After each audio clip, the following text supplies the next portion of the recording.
วันสุดลมห่มให้นักเดินสำรวจและกฎกาพลเมืองที่อยู่อาศัยทั่วประเทศครั้งที่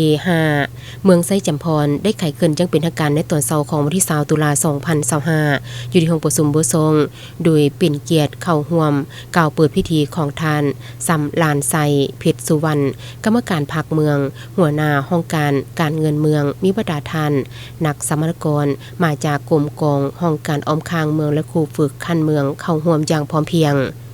บรรพความผมในครั้งนี้นักสำนักกรยังจะได้ซึมในเอกสารทางด้านทฤษฎีและภาคปฏิบัติลงสำรวจทดลองตัวจริงไปเก่งกูกับการเรียนรู้นำใช้เครื่องอุปกรณ์อิเล็กทรอนิกส์ที่ทันสมัยเข้าในการเก็บกำข้อมูลเห็นให้การ